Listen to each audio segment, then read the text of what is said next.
Hi there, this is Alex of PNW Bible Journaling here on the Creative Retreat YouTube channel with the Faith Art Box for the month of March, and it's called Just As He Said.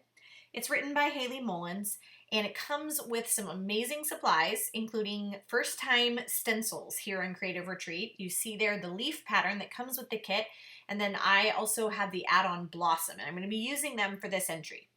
I'm going to dive into the book of Matthew, where the Easter story unfolds. I really meditated on question number 3 of the reflection questions, which record how you've experienced similar doubts or confusion in trials of your own. And I leaned really into this idea that in order for the dawn to come, the sun has to set, or in order for Christ to rise, he had to die. And in this time, I needed to hear that. So here I am in Matthew. I'm journaling as close to the story of Jesus's death and resurrection as I can on the pages of Matthew 26. And I decided I would meditate on the thoughts of without the bitter, there isn't sweet. While I did some watercoloring. So here I'm just using the Illustrated Faith watercolors. I also love some basic Crayola watercolors that my kids have. You can use whatever you have on hand. And I'm just mixing, blending, darkening, really trying to get a similar effect to the blossoms that are on the sticker page. And then decided that I would let those dry. And I wanted to try my hand at some green leaf patterns. I did keep those stencils close by because I knew I was going to add some pen detail. And so I wanted the paint to really mimic the shape that was on the stencils. They weren't perfect. And I did wanted another blossom here, wanted to be able to have a few extras in case I didn't like what my next step is going to be because I had no idea how it was going to turn out. I end up really in the end loving this, and if I had the foresight to know how much I'd love it, I probably would have added even some more details to these leaves, either with watercolor or maybe with a second colors. Instead of just keeping the yellow blossoms yellow, I might have done like that bottom blossom there that has some green. I might have even added black to it. This branch, I'm so glad I thought to make this. This mimics one of that branch there on the sticker page. I knew I don't have a stencil to go with this, but I ended up using this, and I love how it created just a different shape and texture on my page. Then I thought, oh, I'll create one more extra little leaf or petal or whatever you want to call this. And then these sat for a couple hours to fully dry. That's a really key part of this step, and so that's actually why I did these in multiple videos.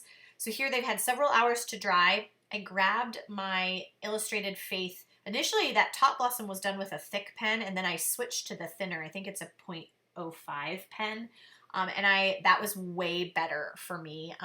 Because I wanted these to be kind of chicken scratchy.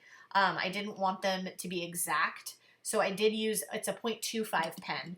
I wanted these to look sketchy, to have that kind of messed up lines. So a couple of times you'll see me, I go back, I almost scribble within the lines of the stencil to get the effect I want. And I loved how it turned out. I had so much hope that it would continue. I kind of lined them up to be something that I liked. I kind of lined them up as best I could on the blossom, but it was really okay if some of the lines were off the color, either at the top or the sides or below, or you can just not trace a line if it falls too far off the color, which I did a couple times. You can also use that center line on the blossom to add more detail if you wanted to. And then it was a little bit trickier with the leaf because you'll see here, they didn't line up perfectly. And so, or like when I was painting it, I painted it kind of mirror, so I had to flip the stencil over. I just had to line it up with the shapes that I had created to the best of my ability. And I really love how it turned out. I used the stem to create longer stems. You really could just even not use the stencil, but I like how the stencil gave me a guide for the scribbles without going too far off of a guided line. So in the end, I stuck with the stencils. I even used the stem to create longer stretches of stem, that kind of thing, to be that guide. Loved how these turned out. These I just did by hand. I like them, but I do like the scribbly lines that I had with the stencil better. I'll also say the tip of this pen got a little tired partway through this. I think just the paint accumulates on the pen, so I had to clean it off, and it probably will wear on my pen more than just regular paper would have. So here I'm just fussy cutting all these out, and I really started to think on that idea of you don't have a sunrise without a sunset. You don't have the joy without the sorrow. And there are moments of great joy, whether your kiddo's returning to school or you're being vaccinated or you are able to see loved ones again that you haven't seen in a while, alongside people losing loved ones, or some kids not getting to return at all, or missed graduations, people facing racism, discrimination, and so many working to combat that. And in all these moments, both bitter and sweet, there's hope. There's hope that as we know better, we do better, as we meditate on God's word and we learn more about what he intends for his creation, and as we live into his spirit, that we can do better. And so that gives me hope. And as a follower of Jesus, I know that the new dawn came with his resurrection, and we have a chance to live in his spirit. So here I am pulling them out into Matthew 26. I'm going to lay them out, kind of play with how I might put them on the page. I had taken a photo of that first layout, so I had sort of an idea I could look at if I got stumped. I knew I wanted one color of each blossom, and that I probably wanted to have another set of 3 that I could use on a different page. So this sort of gave me 2 entries worth of blossoms, and then it was enough. And then in order to adhere them down, you can use, I'm using a tape runner. I actually rely more on that Mono Tombow glue here at the end. I'm just putting bits of glue and tape where they overlap to kind of almost create one large piece that I can then flip over to adhere it fully, because I didn't want to lose the layout I had created. So just bits of glue or tape to keep them in place enough, just on the stems, that kind of thing. And then here I am flipping it over. That allows me then to use the tape runner. So here I realized that I was okay with losing a little of the pink blossom at the bottom, which let me keep all of the yellow blossom and green leaves at the top. So that's how I knew I wanted to line them up.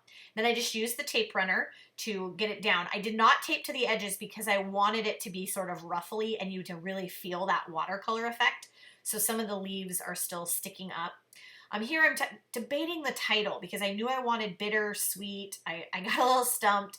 I read scripture. This actually is near the garden, the prayer in the garden, which I love that the blossoms are near that section. It's also the prayer in the garden, Peter's denial, the Lord's Supper, and Judas's betrayal, all leading up to his death. And again, these beautiful, beautiful moments of sweetness with Jesus and his disciples, but the bitterness of betrayal, or the beauty of prayer and Jesus in the Garden of Gethsemane with the tragedy of being betrayed. And so I just love that where it landed. Sometimes if your page is full like mine was, it can turn out even better. So I lined up the letters for bitter on the top of that just to keep them straight.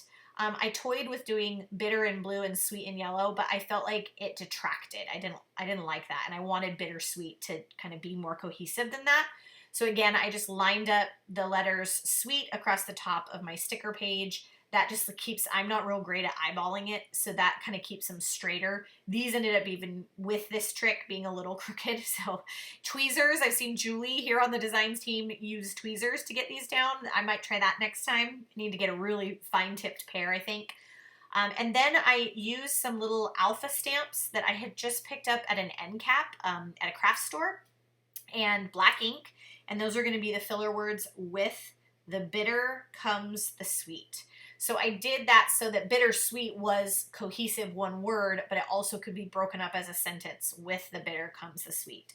And that is it. I really didn't even leave more room for journaling. I end up putting a prayer at the bottom of the page. That's just the reminder for me in this time when some things are going back to normal, some things aren't. There's still sort of a home stretch in the middle of a pandemic, so there's bitter and sweet. I wrote, Lord, help me hold space for both the bitter and the sweet. And that is a lesson that has just permeated my year, that we have to hold space for both those things. And so here I am with this entry coming to a close and thinking, not only is the page beautiful, and it reminds me of the garden and sweetness, but it also is just, it gave me time to meditate, and the watercolor, the nature of watercolor and dry time and all of that just really was a gift to me. And so in the end, I love when the creative side of it creates space for God and Holy Spirit to speak. And that's what this was. I did date stamp it there on the bottom, and that concludes the entry. I didn't use a ton of supplies, but I will link some things down in the description below if you want to finish out the month strong with the rest of the design team there, creating fantastic things. Be sure to subscribe to the channel. I did decide, I want to throw a tab onto the top of this page. I just used one I had. This little amen bubble is kind of a steel blue, so it connects the blue blossom to the top of the page, which I liked. And then I used some Illustrated Faith highlighter washi to bring the yellow and pink and kind of a tealy green blue out of that blossom up there. And then I used one of the wonky hearts and a leaf, like the one that I painted but I didn't end up using, up at the top. Toyed with it in 2 positions, and that concluded it. It really was a great entry for creating space, and I hope you're encouraged. I am not a watercolor artist, so try it. You might be shocked and surprised. And all you need is some watercolors and a black pen. I hope you feel encouraged today. You too can find the sweetness in the hard, more bitter moments, remembering that with Jesus' death came his resurrection, and that with the hard moments leading up to his death also came sweetness with his followers, and that we have a hope because he died and that this new day came.